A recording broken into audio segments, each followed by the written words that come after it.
ассалому алайкум. номи ман Валиев Умеҷон мебошад. соли таваллудам 1986 мебошад. 27 август. ана ман маъюби гурӯҳи якум мебошам. ман аз амин муассисаи хонаи интернати давлати Пиронсолон ва маъюбони шаҳри Турсунзода аз соли 2003 қарор дорам. ман баъд чиз гуфтанӣ ҳастум ки инҷа пеш аз аввал мехоҳистум ки ба ҳамаи кулли мардуми Тоҷикистонро бо фарорасии моҳи шарифи Рамазон табрику ватаният гуфтанӣ ҳастум ва муборакбод гуфтанӣ ҳастум. дастмона боло бо ҷаноби олӣ бардорем, бо пешвои муаззами миллат муҳтарам Эмомалӣ Шарипович Раҳмон. мо миннатдорӣ сипосгузор ҳастем. ман оиладор мебошам. якта духтарча дорум ва синфи 6 бо литсеи президентӣ ба хонда истосодааст дар шаҳри Душанбе. баъд ман сипосгузору ва миннатдории худамро аз ҷониби ҳамин хонаи давлатии интернати Пиронсолон ва миннатдории сипосгузор ҳастам аз ҳукумати давлатии шаҳри Турсунзода бо Акрамзода Парвиз миннатдории сипосгузор ҳастам ки манам хеле ҳар як ҷашнҳои ва маросимо мебиёяд мора зуд хабар гирифта меистанд ҳар як ҷашнҳоба.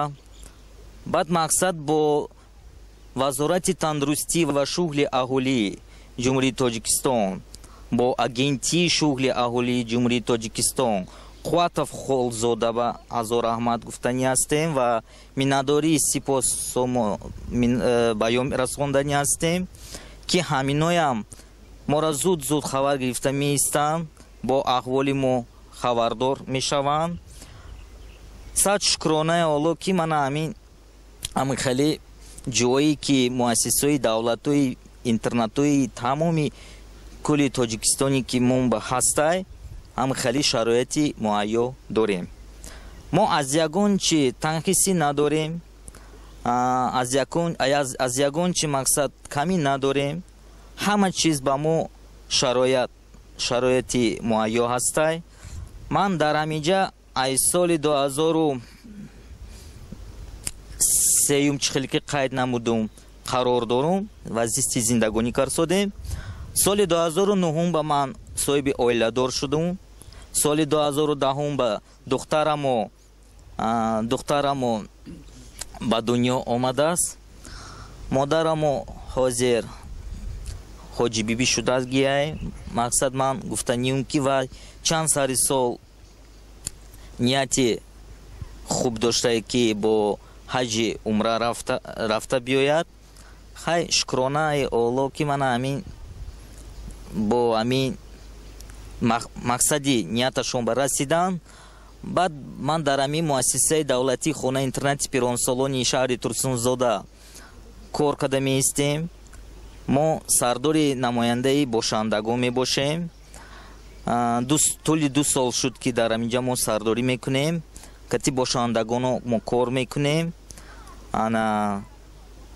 хай мақсад ман чӣ гуфтанӣ ҳастум ки бошандо вақте ки роҳбаронмо набошанд мебиёянд ба пеши мо шахсан дар пеши худум ба мебиёянд мароҷиат мекунанд ва мақсад мегӯянд ки анам хеле кораи манам хеле вай вазъиятай мақсад чӣ кор кардан мо дар корай, чӣ хеле кардан мо дар корай.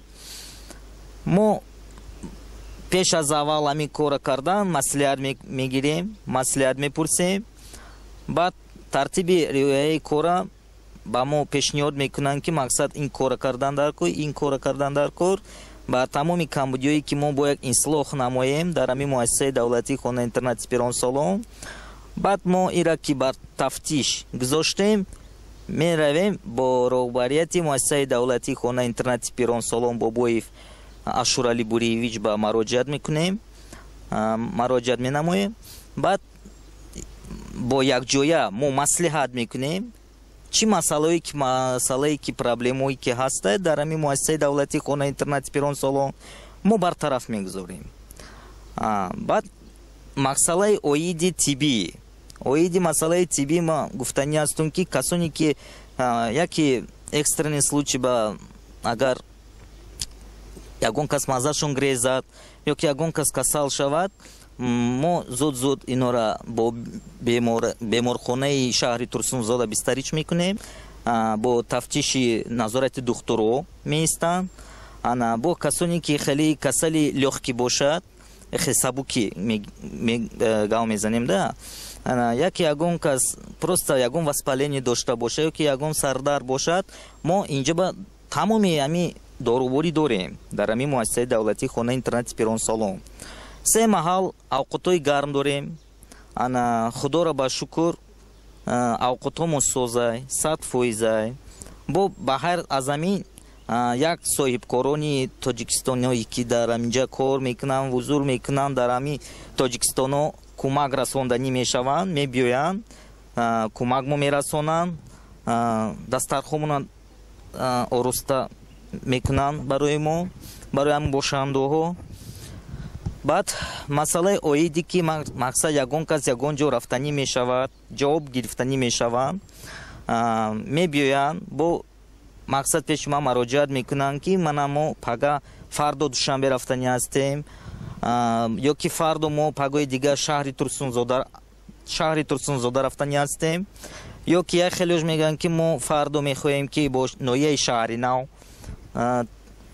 равем, мақсад хешу таворомона бубинем ё ки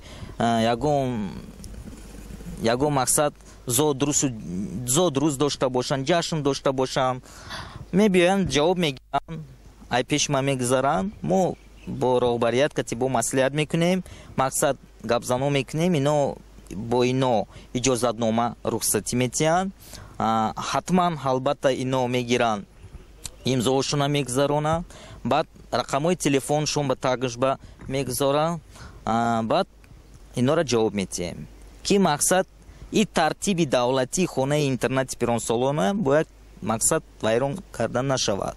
бояд ҳар ҷоба қонун як бошад, ҳама ҷоба. баъд шӯъбаи барҷумандагон дорем, мо чанд бошандаҳои мо дар ҳамо шӯъбаи барҷумандагон айҷоҳошон намехезанд, хованд. хай худоро ба шукр ҳама тараф ҳама ҷиҳат 100%. ягон чӣ камӣ надорам бошандаҳои мо, ҳами 100%. 100 шукронаи худо мегӯем ки ҳамхали мо роҳбарият дорем, ҳамхали мо ҳукумат дорем. пеш аз аввал якум очередь, якум дараҷа мо ҷаноби олӣ дорем, аз назари мо намегузаранд. худо ба шукр.